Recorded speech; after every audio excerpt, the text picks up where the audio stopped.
Welcome to the Business Spotlight series. My name is Steve Kiyama, and I'm the franchise owner of Action Coach Western Fairfax. And I'm your host today of the Business Spotlight podcast. And today I have the pleasure to introduce Gresham Harkless Jr., the CEO and founder of Blue Star Franchise and Blue 16 Media, as my guest. So today we're going to talk to Gresham about his business, his journey into business ownership, challenges, best practices, and share a peek into what it's really like to own and operate and build a business. So if this is your first time on the channel, be sure to like and subscribe to get notifications when a new show like this one drops. So Gresham, welcome to the show, and thank you for being here today. So please, if you would, give us a little background about who you are and tell us a little bit about your businesses. Absolutely, Steven. Super excited to be here. We've been rubbing elbows, over the years. So I'm glad we got a chance to kind of connect and Mhm. collaborate and do some awesome things. But as for me, like I've always kind of described myself as very much so a busybody. I like to be involved in a lot of different things. And you ask my parents, I've always been like that. I've always been involved in a lot of different things. And one of my big, things that I always looked at, as my, I think, coming of age story, at least a seed that was planted when I was younger, is I was a kid that sold potato chips on the playground. I did a lot of, getting my parents to go to MJ Designs to buy a bead so I could create necklaces and sell those and do all those things as a kid. But I think my I guess pillar moment was when I was 10 years old. My dad was reassigned. He was in the Air Force, got reassigned to go to a different country for a year.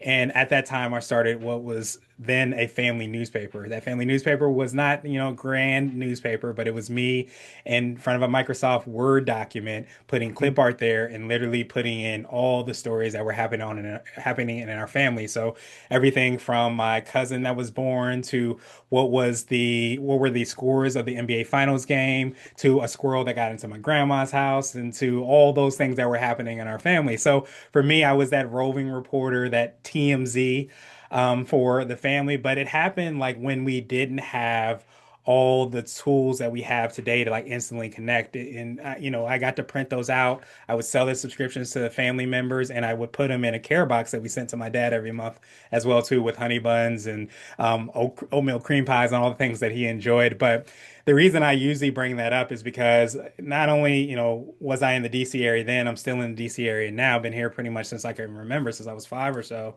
But it was one of those things that I felt like this reminded me of who I am. And I always go back to that. Any time I go through any like fork in the road moments and I say, should I go left? Should I go right? I ask myself, what would 10-year-old Gresh do? Because I feel like that's the essence of like who I am. So went to Howard for my undergrad, went to Georgetown for my master's, bounced around during the economic crisis, got laid off from a job, took another job, got laid off from that. And basically I just started to like go into the things I was passionate about. I started to interview entrepreneurs and business owners myself because I felt like I had those tendencies and I didn't know what it was, but I just wanted to learn from others. So did a lot of freelance writing, covering entrepreneurs, CEOs, and business owners. The long and short of that, I tore my Achilles tendon and got stuck in bed. Started a digital marketing business probably about 10, 12 years ago. Along the same lines of that was interviewing business owners, had a blog became a daily podcast. And eventually a couple years ago or a year or so ago, I started a franchise brokerage business. So all of it's around the lines of like entrepreneurship. I like to say like I help people to market, to grow, and to find their entrepreneurial ventures. And that's kind of like how everything kind of comes together. But yeah, it was definitely not the straight path that I thought it was, that I hoped it was. It was very, very windy. And as I like to joke on my podcast, it's like the success or the road was a much more like a plate of spaghetti than the straight and linear path that we sometimes think it is. Yeah, well, have you ever found anybody who followed a linear path? I wish. I thought it was going to be me. It turned out it wasn't. Yeah, it never really is. So let's give the listeners a little bit of context about businesses as a business structure. How are your businesses structured? Are you solo owner? Are there partners? Are there investors? How is this packaged together? Yeah, so these businesses, I basically bootstrapped myself. I've been a solo owner. I have a team of like contractors, 1099s that kind of work on different things depending on what the business is. I actually went through a little bit of a restructuring over the last like year or so that we've been kind of working on with, technology and all those things that are happening at a rapid pace is start, how do we as a team start to become a little bit leaner, but at the same Mhm. time leverage technology. And that's been some of the shift is like even when I first started, it was a lot more of like your success was determined by the number of employees that you had. If you had like, 100 people, then you must have a successful business. But now I think one of the shifts that I've seen, and, I've had people even on the show that talk around like one person business and $1 million business that, have only one employee, so to speak. I think the metric or the KPI, I guess you could say, has changed and evolved from there. So just trying to evolve from there too. Cool. Where do you see it? Where do you see that going? Do you see the ability to scale up just as a solo owner with contractors? I do. I really do. I think that I think if you are able to be very niche focused in the thing that you're executing, Hmm. I think you can really do that. And I think a lot of that means that you are like kind of really owning one part of the business. And what I've tried to like build and grow, like I kind of alluded to, is like, for lack of a better term, kind of like an ecosystem around entrepreneurship and business. The interviewing, having the entrepreneurial conversations are just a way to kind of open up doors towards, other avenues. And the way I always saw it is that it would be some where we provide a service or provide some type of, product or something along those lines. But frankly, too, it's a lot of, joint venture, collaboration, affiliate relationships, all those things of like, we don't necessarily do this, but I've connected with people enough. I had enough conversations where I can connect you with somebody that can help you. So I wanted to be a little bit more of a ecosystem, but not necessarily Hmm. do all the things, if that makes sense. Awesome, awesome. Just kind of following that theme in business, there's an awful lot of hats that have to be worn, ranging anywhere from find the leads, close the leads, do the work, do the bookkeeping, do the cleanup, do all of these extra little things. How do you control all of that in a solo person contractor environment? How do you see that going? I think you start to, first of all, you want to understand that whole journey that you talked about. I Hmm. think that most of the time that people think that you create or have a product or service, people are knocking down the door to kind of come talk with you. You don't have to do anything. You just kind of sit back and eat Yeah, bonbons and, good and, luck. and do all those things. And people will come and find you. But really, once you start to realize that there is a journey, even Hmm. for a potential customer, even, before that, even when people hear about you or hear Mm. about what you do, or they're even searching for what you're looking for, that's where the journey actually starts. And you want to try to be there as much as possible. So I think the idea is first and foremost, I try to like learn as much as I can around like what that journey looks like. And Hmm. then you start to really, drill down on like what piece of that journey are you going to kind of own more. So like Hmm. you and I are part of a networking group as well too. Hmm.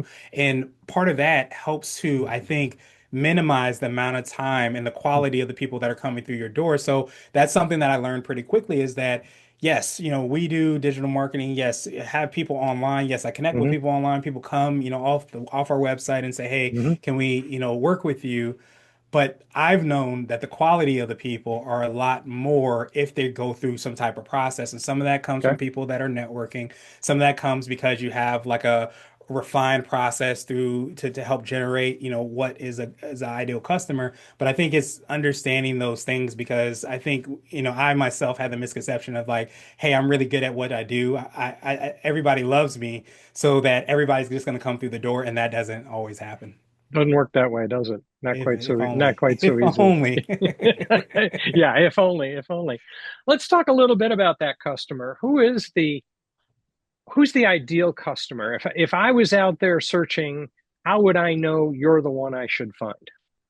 Yeah, we really tried to connect with in that entire ecosystem with people. I call them builders.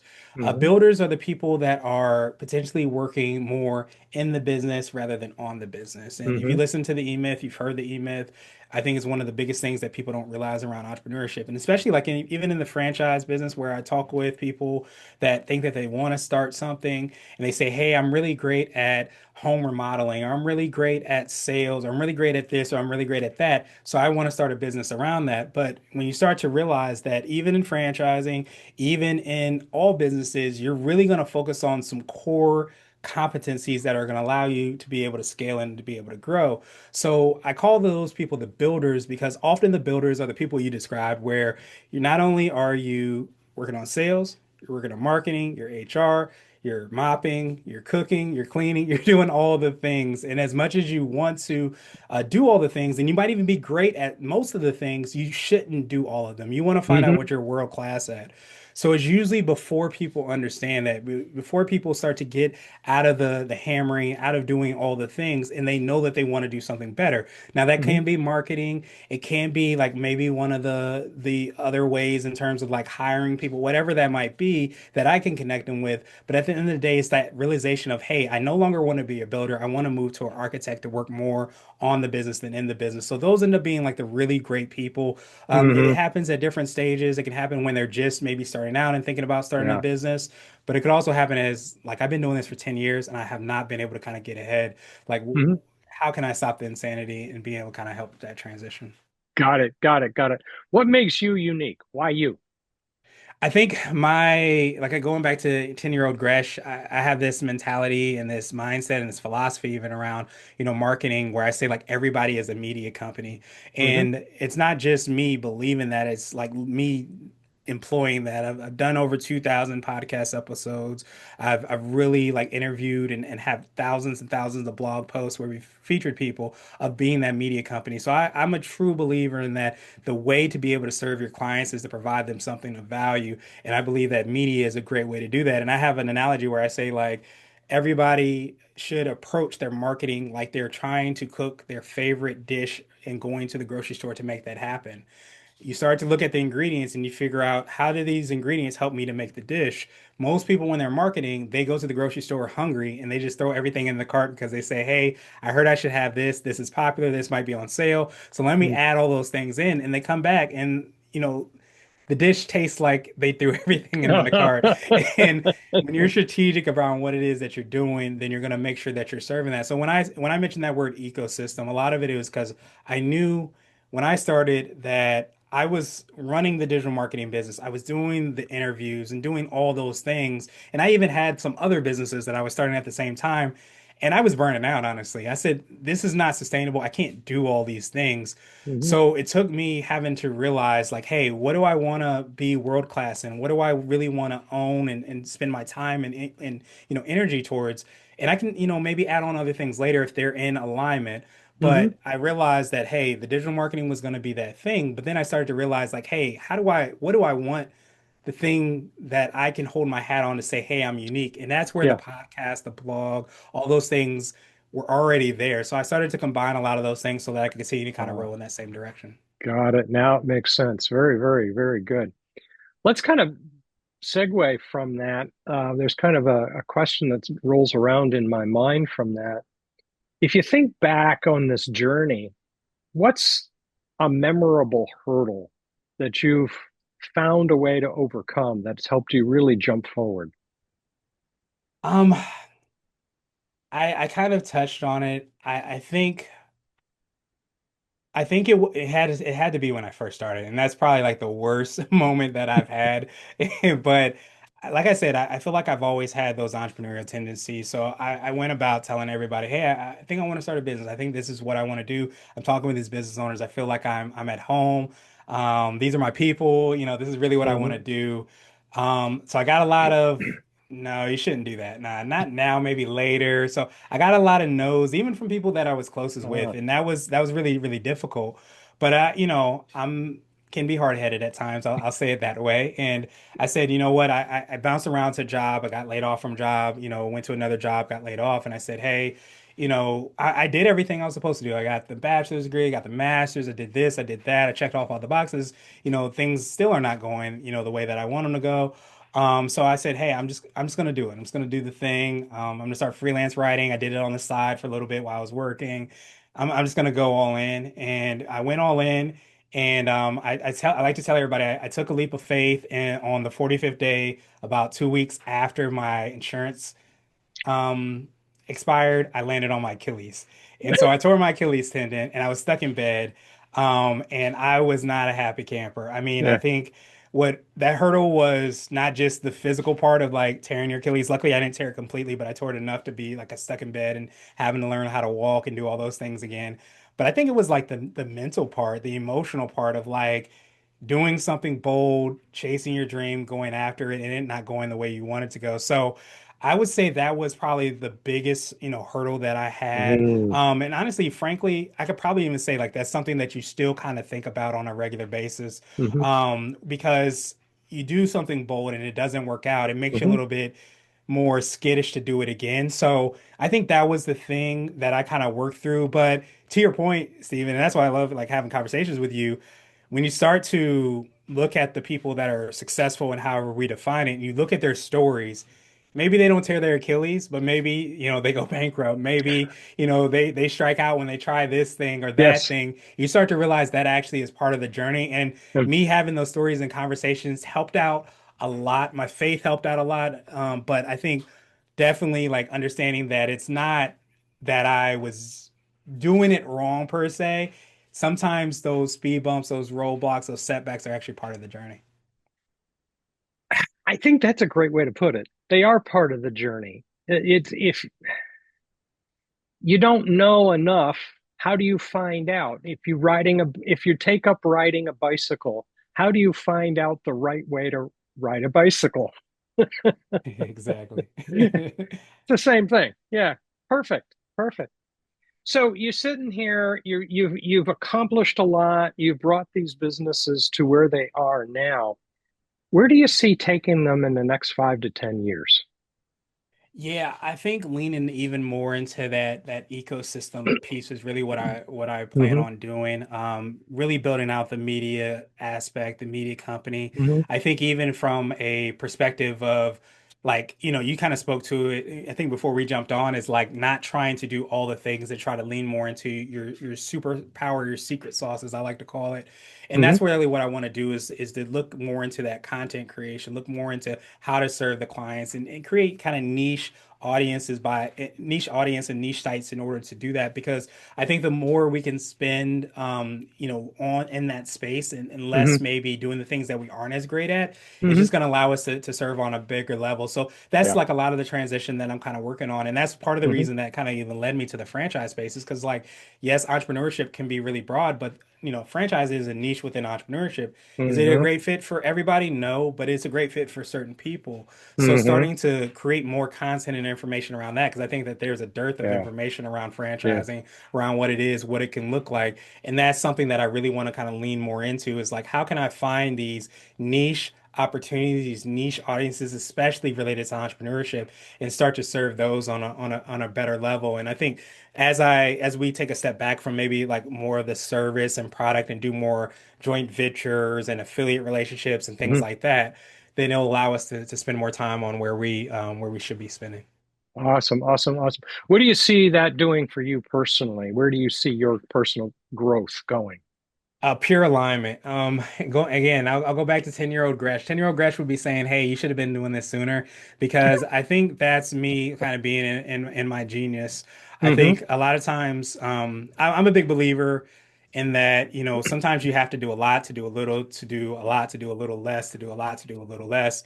And Hmm. I'm one of those people that likes to like try out different things and test out things, A/B tests or whatever you might call it, to see like what works for me. And I think as I've done, multiple things and, having ventures that, didn't even work out, that I've tried Yeah. and things like that, it starts to make you realize that maybe that wasn't the right spot. Maybe it wasn't the Hmm. right thing. And you start to like be more refined. So I think me being able to kind of be in more of my power, increases your confidence, increases your awareness. And like I like to say, if you run your own race, you can't lose. But the more you lean into that race, the more it's going to allow you to be able to kind of be better. Yeah. Good. Good. Good. Based on what you've learned and the successes you've had and the challenges you've had, if you were going to start the business over again today, knowing all of that, what would you do different? Ooh, I love that question. Honestly, one thing I probably wouldn't do is allow my insurance to lapse for 45 days before I take that leave. That'll be the first thing I'll go back and That's a change. good one. I think there's a less painful way to learn that lesson, and I Yeah, definitely yeah, would yeah, yeah, probably do that. yeah. But on a serious note, I mean, I think that I probably would have leaned more into that content piece. The piece that the transition that I'm trying to make now, I probably would have did that sooner. I probably would have tried to learn as much as I can around all aspects of entrepreneurship and just gone in terms of like creating more and more content around there. So I don't know necessarily that I would have, hindsight's 2020 because I think if I had done it that way, I probably would have been like, hey, I think I could do this other service or this other product and probably would have tried that at another point. But I think the more I can have the foundation of the business be in my superpower, I think the Mhm. better off I would have been. So I probably would have and I will kind of lean more into that too. Perfect, perfect. And I'm just kind of thinking about something you said there about contractors and such. What would how do you got a team of people doing stuff? What's your leadership style that you've evolved from that? And this is kind of unique because these guys don't have allegiances Hmm. necessarily. So it's a little bit different approach. Yeah, absolutely. I mean, I think it's maybe an understanding more of that, of the evolution of the workforce, of Mm, maybe even the gig economy, playing a big part where, there's not necessarily an expectation of you're only going to like work for our team or you're only going to work for these things. I think it's kind of creating a space where entrepreneurship and freelancing and all those things end up being like a part of the overall mhm, ethos and things that we're doing.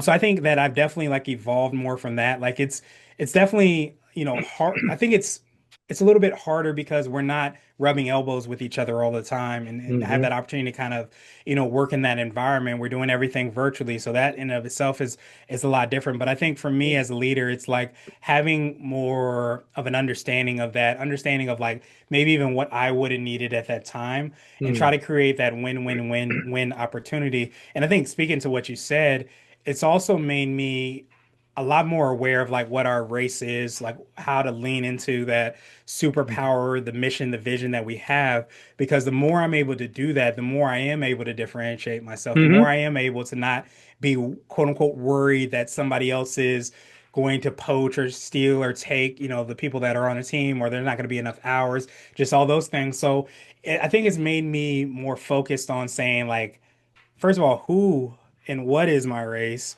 And how can I lean more into that? How can I lean more into the mission, the being and building that media company and doing it mhm, better than anybody else? Because the more I can do that, the more it's going to differentiate and distinguish myself and what we're doing. And the mhm. more it's going to attract people to say, hey, I really want to be a part of that. So I think that's the really big thing that I've been Oh, trying to kind of good. lean into more and more. Yeah, that's a good reflection right there. Want to be part of. Yeah.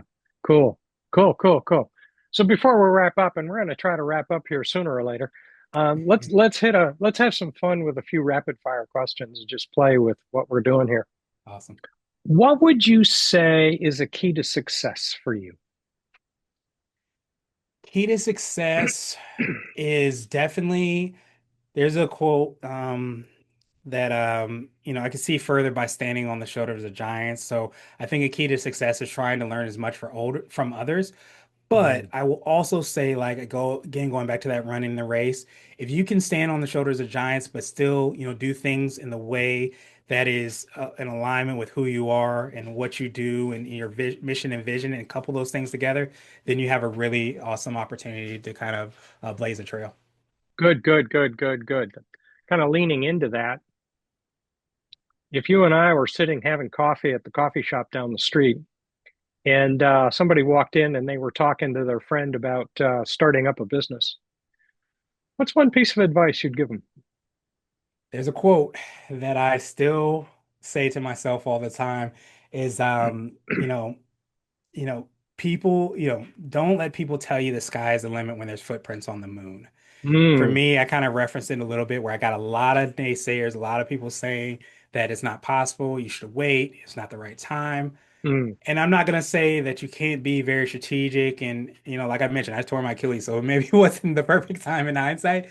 But I will say if I never took that step, I probably never would have done the things that I've been able to accomplish. So it didn't happen the way that I wanted it to happen, but it happened the way that it did happen, and I'm okay with that. So I would say to that person, hey, you know, if you can't find that environment, listen to a podcast, read a blog, but reach out to Steven and do whatever you have to do.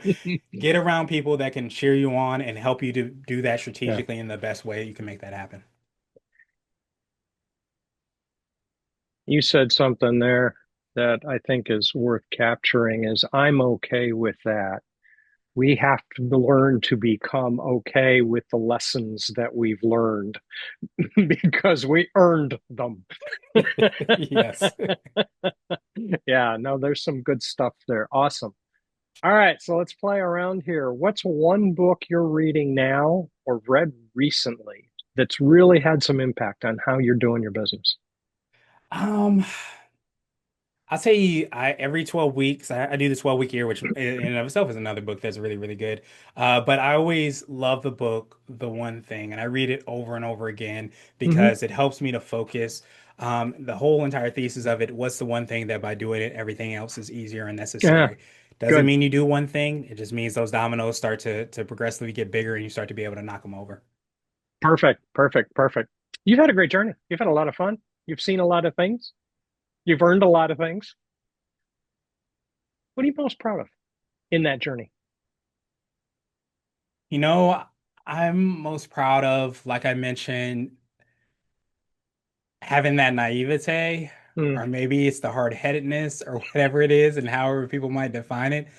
But I love that, like I said, I'm a man of faith, so I leaned into my faith. I leaned into what I felt like was my calling, and mm, I'm most proud of doing that, despite not always having the pom-poms, the cheering, the shouting, and all those things. So been mm. able to do a few things and accomplish some things, and I feel like that wouldn't have happened if I hadn't leaned into who I thought I was. Very good, very good, very good. On the flip side of that, if you had a magic wand and could significantly improve one piece of your business this evening, what would that be? I think maybe if I could balance the ambition and the ego with less ambition and less ego sometimes. Sometimes you say, hey, I want to make this happen, and that's sometimes a really great thing. But I think Mhm, it's the maybe discernment in terms of knowing when to go, when not to go, when to shoot high, when not to shoot high. I think if I can wave a magic wand and having better discernment, mhm, that would be something I would really lean into because I think that again, there's so much knowledge and information that's out there. I would love to be able to kind of lean more into that. But at the same time, still, have that naivete, have that, mm. ambition. If I could couple those things together a little bit better and make that concoction, I would definitely love to do that. Without a little naivete, the journey isn't quite so interesting, is That's very true. it? Or painful, depending. That too. Without an Achilles. Yeah. Back to that. Yeah, right. All right. So, most important question, how can people who want to know more about what you're doing connect with you, find you, and talk to you? Yeah, absolutely. So to make everything easier, I have a site, iamgresh.com. That's IAMGRESH.com. I have links to Mhm, all the different businesses, socials, mhm. podcasts, all the things that you can kind of connect with me from there. Fantastic. And along with that, what's most inspiring to you today? You know, I think that one of the more divisive things that's happening right now is with AI. And I Mm, think the inspirational part of AI is that it's disruptive, but it requires us to think and operate differently. And mm, I think if we have a certain mentality or approach that is not either or, it's both and better, it's not either AI or either human, it's how can we do human and AI? I think that that's where there's a lot of like tremendous opportunity. So as much as it can be scary, as much as it can be exciting, I think it's either or, it's both and better. So it's both scary, both exciting, and I think there's tremendous opportunity if we can kind of lean into that. And I think so many times it's not so much like reinventing the wheel and changing the world. Sometimes it's just looking at how can I do this one thing that I'm doing today better and maybe I can leverage some technology to do that. And starting to think in a different way, I think it provides a lot of tremendous opportunity. So it's AI now, but it's going to be other things in the future. So I think, again, I feel like that's the heart of entrepreneurship, Mm, problem solving. How can you mm. figure out what this problem is and create a solution? So I think that's what always has, excited me around entrepreneurship.